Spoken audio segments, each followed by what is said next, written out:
Yo, it's Cal. Just want to give you a heads up. There are a few technical issues in the episode, so you might hear glitches in audio here and there. Not too much. We are sorry for the inconvenience, but we think you'll really like the episode. It's a good one with Adam. So, yeah, enjoy. Should we get into our final segment? Yeah. And I could kind of take it from here. So basically, we want to ask you a bunch of questions based on your background around travel, around hospitality, different things. And I was trying to come up with a name for it. And what I landed on was first class jerk reactions, which, by the way, you can steal if you want it. Okay. Yeah, it's good. I like content series. Right. A disclaimer here is D is always the best at coming up. When it comes to coming up with names, I think you should put that on your resume. More focused on names than the actual. Yeah, 100%. Cal makes fun of me. Yeah, exactly. Come up with ideas, and he's like, "Yeah, you care more about the name." But okay, it is. That is my specialty. All right, so I'm going to start with one that's kind of like a multi-pronged question, and it's, where should we go? And I want you to answer with, you can answer with like a location or a hotel, a restaurant, club, or like kind of multiple things. And I'm going to give you a couple different types of scenarios. And then you tell me where that person would go just based on your preferences and experience. Okay. So I'm a single 20 something looking for peak fun and the best party. Where should I go? The best party is, that's tough. There's a lot of places you could go. I think Ibiza is having like another moment, and like I've been there. It's fun. I think a lot of people can say it's overhyped, but like if you're young and you're single and you want like club culture, I think that's a great spot. And I also think like, dude, Europe, it's like such an I mean, we live in New York, so it's such an easy trip. I think Spain has an awesome balance of like party, but like nature and like young single people coming through. I think, I've spent a good amount of time in Spain, and the party scene is actually like, there's a lot of good fun there. We did Ibiza. That's obviously pretty obvious. But I think those are two solid answers. I think naturally people might say Greece and like going to Mykonos, but what I'd say about that is like a lot of people have said in recent years that it's a little overran. And it's expensive for sure. Like getting to Greece is a totally different world than getting to Spain, even though they're pretty close. I think, at least in my experience, like staying there is a little different. But I would say Spain. I think I have so much love for Spain. So I would say Barcelona is a pretty poppin' spot. A lot of young people coming through that like want to experience Spain and shake it up a bit. So we had a good time in Spain. What about if I'm in a relationship and I want a super memorable adventure with my significant other? Where should I go? Is budget included here? This is just like off the cuff. What's the first thing that comes to mind? I think for the travel expert. Yeah. The first thing that comes to mind for me is a safari. I think going to Africa and doing a safari is like one of those things where it's like, it's romantic, it's intimate, and like the adventure is like, you'll never see anything like it in the world. Like it's very rare to like go see wild, like the big seven, whatever it is, like in South Africa, going and doing like gorilla trekking in Rwanda. Listen, it's expensive to do these things, but I think there's a reason people do it for honeymoons or as they retire. I think adventure, romantic, like I prefer that over maybe laying on a beach. And so that would be my answer. Okay, good answer. How about I want to eat like a king for a week? Where should I go? Listen, I think Asia, like going to Japan is like going to Tokyo. Like if you think best food in the world, like it's probably Tokyo. It's just an art there. It's Japan. Like I would say if you want to eat like a king, Japan. But when I think of king, I think of meat. You could like go to Argentina or something and like some of the best steak. But I would say Japan, eating some of the best sushi, fresh fish. I realize I'm lagging here. Am I lagging? No, I like that.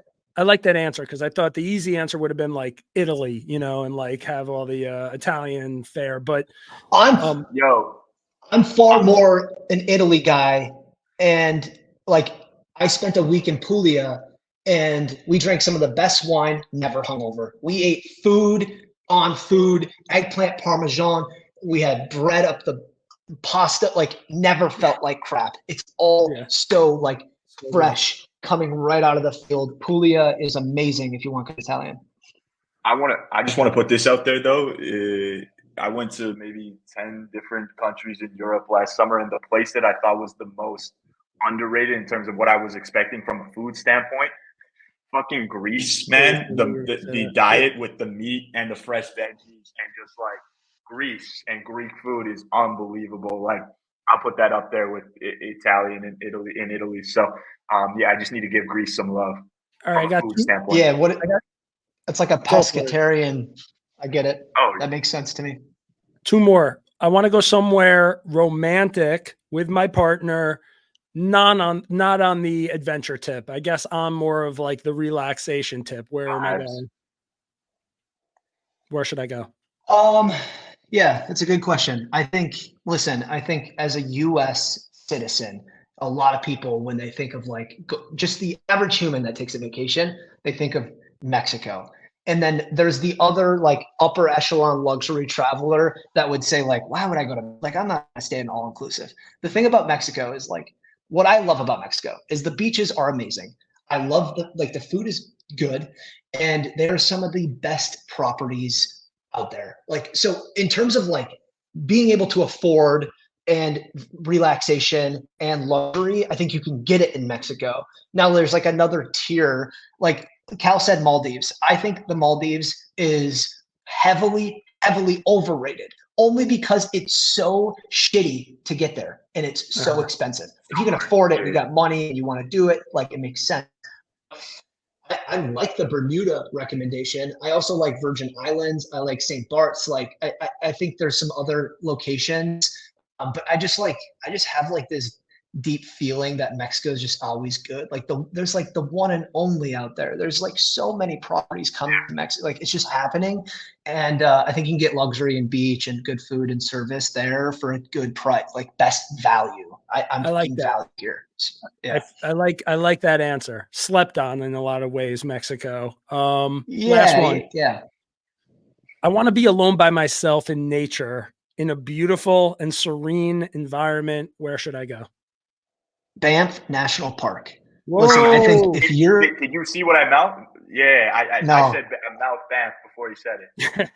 That's Bro, I honestly think, like, if you want to, like, listen, you can go to Lake Louise and you can do Lake Moraine and like all these things where there's like crowds of people to go. But as soon as you get a mile in, you get half a mile in, there's no people. Like we had backwood passes or what they would call backcountry passes. And we went up to what is considered, it's longer, it's called the Abbot Hut Pass. And so we hiked like 12 miles into the Abbot Hut Pass and we slept in this like shed that's in between 2 huge mountains. Like when I think of adventure, I think of like hiking mountains. I think of like taking a van on like the Olympic Peninsula and like doing mountains, doing like hikes, like eating, having a beer after a 12-mile in and out, like is probably one of the best feelings in the world. And so I think, and it's just such a refresh, man. It's such a refresh. Like after a trip to Banff or any of the national parks, like, well, one, I think North America and the US is so heavily underrated in terms of landscape and what we can offer. But I think Banff is like such a clear and easy answer for me. That's a good one. Cal put me onto it a couple of episodes ago. And I honestly, I've never heard of it before. So now you're co-signing it. Now I feel like I have to go there. Well, because he was like, yo, anything in Canada, like if you could put me on anything, what would it be? And I was like, well, it's got to be Banff. Like there's nothing. Yeah. And I live probably a 3.5, 4 hour drive from Banff. So we'll go up on the weekends and ski or golf or whatever. And yeah, man, there's nothing like it in the world. Like Banff there really isn't. Amazing. And it's pretty easy. Like, well, I lived in Minnesota, so we drove, which was a long drive. But like flying into Calgary and renting a car, like it's so easy. It's just it's so reachable and it's not like crazy expensive. I loved my time there and I can't wait to go back. Okay, great. Good job. Cal, let's go back and forth. Okay. If you could go anywhere right now, where would you go? I'd probably go to Japan. Okay. Why? Yeah, I'd go to Japan. But well, I think I haven't spent nearly enough time there, and I think this is kind of a fun time to be there. I think my other answer was I have so much love for a place like Paris. Like this time of year in Paris, like it's like I live in New York, right? So I'm spoiled, like to think that like there's some similarities there, but I just think like from a hotel perspective, I'm like dying to get up there and tour some of these spots. But I think my first answer, my initial reaction is Japan. I could see you liking Paris. Like whenever I think about you, I always think about like, you're a classy guy. Like you like to be in classy places. You want to be sitting outside a cafe, eating a croissant and, wearing a nice little outfit. I appreciate hospitality. Like I appreciate good service. I appreciate thoughtful experiences. And a lot of people would give me shit for it because people are like, well, no, that's India. Like when you think about service and hospitality, like go to India because the hotel's there, blah, blah, blah. But I just think there's so much story that I'm interested when it comes to like Parisian history and architecture. Word. All right. What's your biggest pet peeve on an airplane?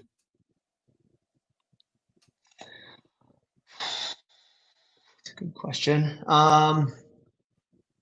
On it, I have so many in airports. I think the obvious answer on airplanes is like when people take their shoes off or when you roll on in like sandals. I think that's gross. And I also think like people that wear shorts on a plane, I just don't quite understand. Like I just don't understand it. I just don't like well, it's because I'm going to Mexico. It's like, dude, you ever flown at 30,000 feet? You got to ride a plane at 30,000 feet to get to Mexico. Like it ain't one, it's not warm at 30,000. And two, it's disgusting. It's disgusting. And I think we could all take a little bit of a note from like just having some respect for yourself and not coming on a plane. And this is a really rubbish note because I think people can dress however they want. But I do think there's like a level of you never know who you're going to run into in an airport. That's how I at least approach it. And I worked in the industry, so it's a little different. But like showing up not in scrubs, I think is like an interesting thing. Just on that note, something that just reminds me of like when growing up, if I was ever going anywhere with like my dad, let's say, we would always wear suits on the flight because the chance of getting upgraded or just like, again, you never know who you're going to run into. So it's just like, yo, you're going on a plane, like put on your best clothes and get, there's that too. More so like comfort. But yeah, I agree. I wouldn't wear shorts on the plane. I want to say my biggest pet peeve just real quick because it's all about me. Rocks. As he dips out while I'm about to say my biggest pet peeve on the airplane when people when the plane lands and everybody starts clapping. Oh, hate that. No. Hate that. Yeah, clapping. It's almost. I find the thing that annoys me more than that is the people who, as soon as the plane lands, will get out into the aisle, and like walk like that. That's ridiculous. Yeah. Yeah. I got to add to that. My last note, and I'll make this quick, but like, I think the biggest pet peeve, just like generally speaking, is the disrespect to flight attendants and the people that are working both in airports and on airplanes. I think like there's like this level. I mean, there's so much angst in travel in airports. I mean, there's a lot of people that have anxiety when traveling, so I get it. But I think the disrespect to some of the people that are working on the planes, like flight attendants, pilots, I think it's just like it's brutal. Like there's so many like frequent flyers that think they deserve everything.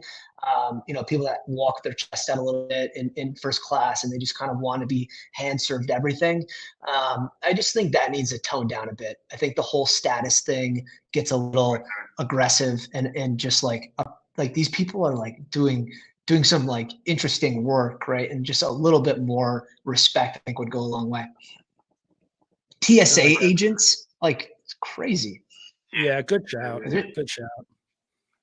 Okay, so you're at Hudson News. What's your go-to snack for the flight? Peanut butter M&Ms, man. It's just like it's like almost mandatory in a Waiakea water if it's available, just because I love that team. And there's just something like so special about a Hudson News, and I hope they never go away ever. Agreed. And peanut butter M&Ms. Ooh, those are so good. Okay. So good. Finish this line. Who wants to go to the Four Seasons Orlando? Me. Is that what it's? Is that what it is? Yeah. The Four Seasons. I love that you did it in the baby voice too. Yeah. Hey, we got to play the part. I'm familiar with it. I think they did a good job with the response. I think it was like a given, right? Like bring them to the hotel and like do some content on it. There's so many of those opportunities that exist. And so I think it's kind of an alley-oop. And so, yeah, I think the Four Seasons Orlando is an interesting thing because it's like very few of like really great properties that are on or in the park, if I'm not mistaken, in Disney World, if I'm not mistaken. Or at least has direct access. I could be wrong, so I might shave that. But yeah, that's funny. That's good. Good moment, you know? Like those social moments are so fun, you know, like when these things happen, really everyone knows about it. Yeah, they are. Go in all different directions and everybody's making their own kind of like takes on it. It's the best. Yeah, that's what it's for, right? The entertainment value is so good when things like that stick. Agreed. Okay, so Adam, your flight's at 1 p.m. What time are you pulling up to the airport? So you board typically 30 or 40 minutes before. It gives you about a 12:20 boarding time. I'm probably boarding first. And I want to get on the plane, right? So, I mean, it depends. Like if I'm going to LGA, it's like a 40-minute cab. What time am I leaving or what time am I getting there? What time are you getting to the airport? So listen, I've taken a different approach to this because like a lot of people are like, I'm a veteran traveler. I'm getting there as we're boarding. I think there's some instances that make sense to do that, but I'm far more like, get me there. I'm going to sit in the lounge for an hour and a half. I'm going to like finish off some things to feel good before the flight. Maybe it's open the laptop, maybe grab a bite to eat. Like that's what it's for. And so I'm going to get there like an hour minimum, an hour, I would say, before boarding. So if it's at 1, I would say probably 11:20-ish. Okay, respect. Okay. A little bit provocative question, but be honest. How many times have you joined the Mile High Club? 0. I've joined the Mile High Club 0 times. No, I said be honest. I said be honest. I've never been. I'm not a part of the club. I think very less. I think there's I think flight attendants and pilots are more apt to be a part of that club than an actual passenger. And I think there's far less people than you would think are a part of that club. Yeah, it seems just not conducive to like an enjoyable, you know, love-making experience, if you ask me. So I think it's a novelty, right? It's complete. It's a novelty, and I think red eyes would probably be the most. Like it makes the most sense, maybe on red eye home from Vegas or whatever, going to whatever. But like, yeah, it's a novelty, and it's also like disrespectful. It's also like gross. Like, yeah, it's gross. Have some respect for yourself. It's disgusting. All right. Okay. What is your favorite airport movie scene? Oh, wow. That's really good question, actually. I mean, the first thing that comes to mind is the Catch Me If You Can scene in the TWA terminal. I think that's like a natural reaction. God, wow, that's really good. I do think the George Clooney scene is like forever ingrained in my brain. It's not terminal. Now I'm blanking on the name of the movie. Come on, someone tell me it. Someone tell me it. Come on. Come on. Which one? George Clooney, where he's the frequent flyer. Yeah, what is that? Above oh man. Up in the air. And the scene in Up in the Air when he's in his hotel, and this is a guy who's like traveling at all times for work, and the whole movie is about this, like him traveling, his journey and like self-reflection. But it's like him from the hotel getting to the airport, and it's like this process that's like really quick, snappy, and him packing his bag and him doing all these little clicks and clacks, and it's just like at the end he's like, and this is where. And at the end he goes, and this is what feels like home, something along those lines, and I'm botching it, but it's just like he does it so often, it's repetitive, it's nature, like it's just like in his brain, in his DNA, and he's geared this way. And it's just like, it's so like appeasing to watch. Appeasing, maybe that is not the word, but it's it's fun to watch. It's a fun little clip, is what I'll say. I like that. Up in the air. That's a good one if you haven't seen it. I was thinking about, like, there was one hilarious parody movie where it was somebody like running through the gate. I can't recall the name. And it was like supposed to be like, do you know what I'm talking about or no? Yeah. Like, Home Alone? No, Home Alone, by the way. That's Home Alone was the one. Yeah, that's what I think when I think Chicago. Yeah. That's Chicago, Midway. Anyways, can't remember what it is, but okay. Who is your all-time favorite travel icon, and why is it Anthony Bourdain? I think one of the few books that I've read in the last 10 years was Kitchen Confidential. It made me appreciate the dude, like how he would speak, how he would write. I'm not a reader, right? But I had to like build the courage to like, and the attention span to read his book. I think Cook's Tour really like gave me another like level to appreciate what he did and his impact. I think in later years, like I wasn't a huge No Reservations guy. Like I'll say it, like I wasn't watching his TV show like at that time. Like what was that, 2015? Maybe when it rolled out. Maybe I'm getting those dates wrong, but like I just had an appreciation for like, he was going to places people wouldn't talk about. And so like, and I don't even want to get into the political sphere because he was so political. And honestly, I disliked that heavily about celebrity getting into, but he had like, you know, his ex-wife at the time, like it was just like confusing, but that's a whole nother story. I liked him because of how he would write. And then how, like, when he was in these places, like, he was asking great questions and he just had genuine reactions, right? There was no filter, right? And so like he wasn't walking into a place and just like saying, wow, oh my gosh, this is amazing. Like he had a take, he had a perspective. And I think how content and media is built this way in today's age is far less. Like it's more filtered, it's less unfiltered. And I just have an appreciation for how he went about that.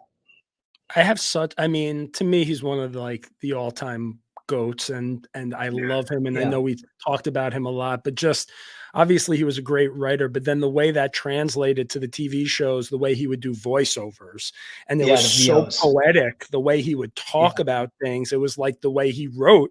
And I don't know. It's one of those things where like, I'm not like you guys where I'm not as much of a traveler. And a lot of times I feel like I could watch him be in these random places and I'd be like, okay, like maybe I don't even need to go there, or I do want to go there one day, but I can watch his shows to this day. Like if I, stumble by one, I will be watching it for the next hour. It's incredible. I think that's why he's so great, though, is I didn't touch on it, but like the genuine authenticity, you actually feel like you're getting a taste of where he's at. And he's not going places where your traditional, person that you might be watching is going. So it's, man, he's artist. Like I think there's nothing else to be said. It's an interesting point, D. Like you don't have to go there. Like he transports you there, and like I could sit and watch a Cook's Tour all day long and feel like I have at least briefly visited. And I think that's a cool thing for sure. And understand the culture a little bit more, Yeah, totally. Okay, so Adam, next one. What travel etiquette do you feel the strongest about? Etiquette. There's so many things, dude. There's so many things. And it's not, listen, like I just like to analyze. Like I like to analyze and like what's happening, like what could be better. It's less like my issues with people, or like I just think there's like noticeable things that happen that I think it would be a far better experience if it didn't. And the one that stands out is the people that talk on the phone, speakerphone, like in the airport or in like at the gate. I think that's just like like I can't comprehend why that would make sense to anyone. You know what I mean? Like I just don't really understand that one. That one's tough for me. That's such a good one. It's like people have no self-awareness. Like, what do you like? Why do you want every single person to hear your conversation? It doesn't make any sense. The lack of awareness is really what it is. Yeah. And there's far more. Like, that list is, I feel like, pretty long. I think the level of disrespect for TSA agents and flight attendants and people that work in the airports is beyond me. Like, after 9/11, like, the TSA, like, security happened. Like, people forget, like, the point of them even existing is so that you can arrive safely to your next destination. If you can't acknowledge that in the line, you're a fucking idiot. Right. That's how I feel. And it's a thankless job. Yeah, I like that. Thankless. Yeah. What's your most underrated travel destination? Just a place I've been that I think was underrated. Yeah. Wow. I'm gonna maybe throw a curveball here because I could do a lot. I could do like, I don't know. I don't think I've been to, like, I haven't been everywhere. It's on my list, sure, but I do think, just generally speaking, the US is really underrated. And I think Montana is just like we recently covered dude ranches, and it's like a place where you can, like, go to a ranch and, like, see how people, like, work a ranch and, like, ride, like, horseback riding and, like, clay pigeon shoot, like, doing things on a ranch. I think there's just a level of, like, when people talk about, like, meditation, I think that being hands-on in the mountains on a ranch is just, like, I don't know, not many places can offer that level of experience. And, like, that's our history, that's our heritage. Like, we're hunters and gatherers, and I think there's something special about that. And so I would say Montana. I would say I went to a wedding in Montana recently. It's just beautiful. Now I want to go out there. You're making that's like when I was asking you before about where would you want to be alone by yourself. And you know what? I've always had this fascination with, like, the Montanas and the Wyomings and those places. And you're right. Nobody talks about the US as kind of being, like, underrated in some of these states, but what do you got? Crazy. What about the most overrated place? I mentioned it. I do think, like, going to the Maldives is overrated only because the expense and the trouble it takes to get there. Because I think there, like, a lot of people talk about overwater bungalows and, like, the Maldives. I just think, like, the people that run the Maldives is, like, a very very interesting geopolitical, like, issue in a lot of ways.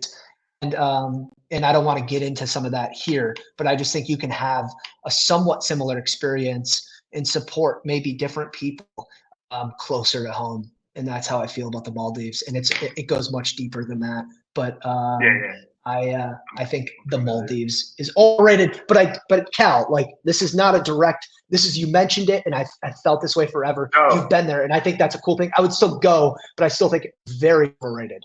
Don't walk it back. Don't walk it back. He's calling, Cal. He's calling your spot overrated. So just take it. Take it on the chin. No, I didn't put him onto that. My thing was purely on, it's the most beautiful water that I've ever seen. Totally. I know what you said. And I don't think anywhere, like, you know, again, you can get that in places, but I agree with the hardest fuck to get to, overpriced, and, like, you got to do it once. But, like, I wouldn't go there every year. There's other spots. So I totally get it. And to Adam's point, like, overrated, he nailed it, because everyone's, like, talking about the Maldives and all these things. And so, like, you know, it's a good show. Right. And people put up those pictures, and it's like, I've now seen them 1,000 times, and it's, I don't know, to me, it's not so interesting anymore. But okay. Am I the only one who thinks that it's crazy? And I want to have a quick talk about this, about how you're supposed to stow your bags in the overhead compartments. And you have sometimes, like, you know, 100-pound grandmas trying to lift 50-pound bags above their head. Is that like ass backwards? Is that the stupid, like, they have to find a better way to do that, or am I crazy? You think it should be the reason it's stored that way? And I think the way, I don't know, it's a tough question. The reason it's that way is for weight distribution. So, like, that's a big thing on planes. And so, from my understanding, the reason it's set up that way is for purpose. You're saying for weight distribution, but what if they had you know, you get to your chair and there's something where you put it below the chair, like underneath. Like, wouldn't that think make about more that sense? though. That's a space thing for chairs. But every single thing is under the plane, and us, we're sitting like at the like that's up. We're sitting lower. We're loaded. Like, I just think, again, if we're talking about weight issues, under doesn't make sense from a chair. Fine. I haven't solved it yet. I just think I just think picking up your bags, like you watch these you know, these people who can't like even pick up your bag over your head. I don't know. I just think it's crazy.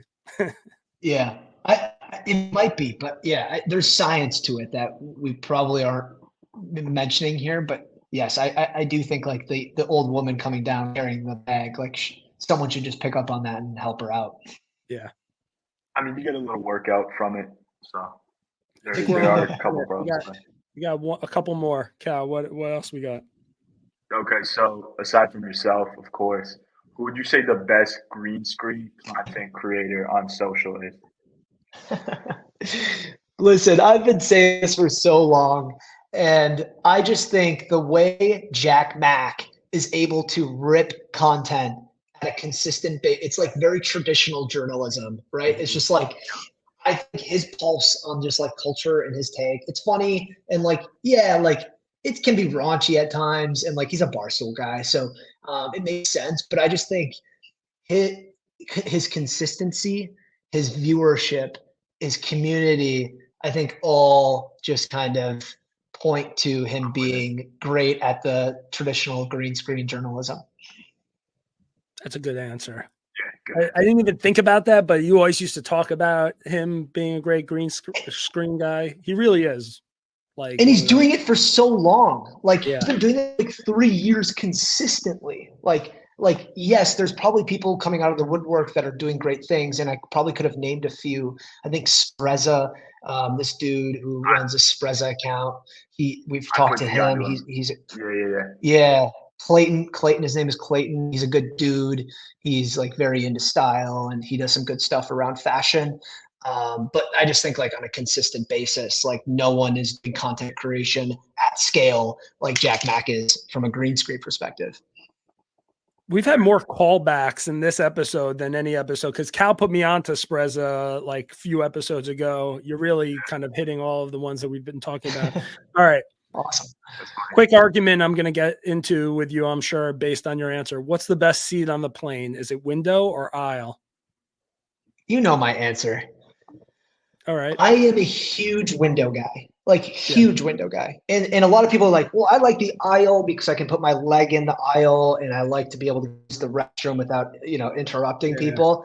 I can hold a bladder, and I'm smart. I'll use the restroom before the flight. I get it. Some people can't, but it's just something about like, I don't want to feel like I can't see anything, one. And two, like, you never know when you're going to run into like one of the most beautiful views, whether that's of mountains, whether that's of your home, like you're like looking down on Minneapolis, or you're on the left side of the plane and you're looking out and you see the New York City skyline. Like that to me is a part of the beauty of air travel. And so I have no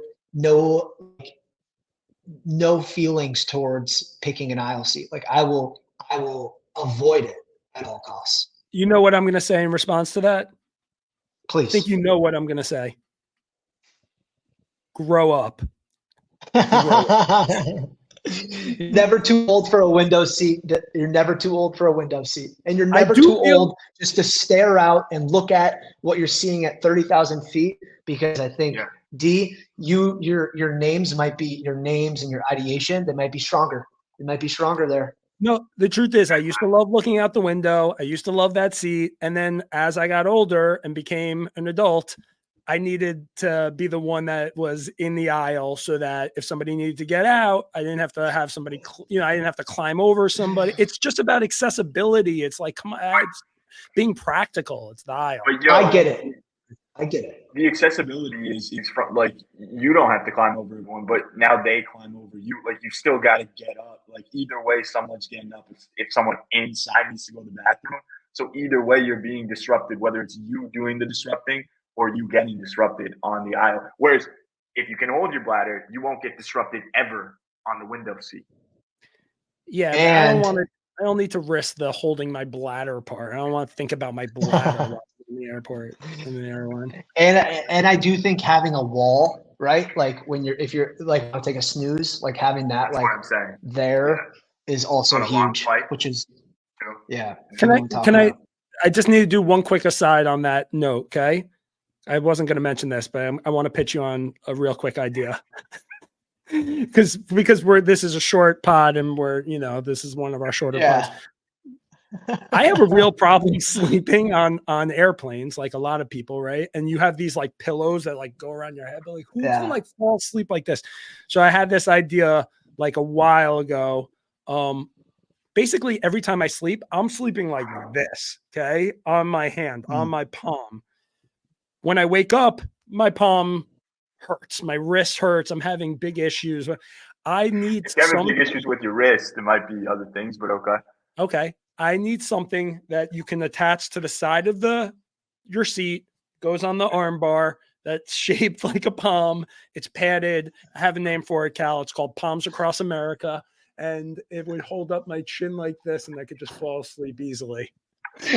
Dude, that is awesome. It's like a mannequin arm, hey? Yeah, like a mannequin arm that just can hold my chin. Because I don't know how people fall asleep like this. Like I can't fall asleep like that.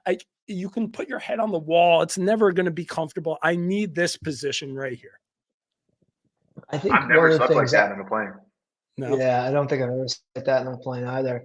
The one thing I will say is like layers have really paid off for me. So I like to wear a vest or a coat or a sweatshirt. And like when you're sitting like a veteran traveler in the window seat and you can put something up against the wall, like a vest or a coat or a hoodie, I find that far more efficient than like a neck pillow. That's a good idea. Like as a little pillow. Okay, fine. See, we're learning things, Cal. All right. What's your question? Do you actually put your phone on airplane mode? No, I don't. Oh, wow. I don't. But there is well, listen, let me say, like the Wi-Fi thing has become so accessible, like Delta Wi-Fi every flight. So typically airplane mode Wi-Fi, but like I was never like before that, I was never like automatic put on airplane mode. But I think, now that you say that, probably should. I think there's a lot of interesting theories around how that might impact a flight. I don't know how much of that is true, but if the flight attendant and the pilot are telling me to do something, I'm going to abide. So, wow. By the way, breaking news. You're hearing it here first. Delta cuts ties with Adam Lovick over airplane mode controversy. Yeah, they might. Yeah, that's a thing. I don't know. You know what? My short answer is I haven't, but I do. Does that make sense? Like, I do. Nobody puts it on airplane mode. Like, by the way, I do think sometimes, like, I in my mind, I'm thinking to myself, if this plane goes down and they find my phone and I'm the one that's responsible because I didn't put it in airplane mode. That's awesome. But I'm a risk taker, so I don't know the impacts. Yeah, I really don't know the impacts of it, to be honest. But I think we all should if that's what we're being told to do.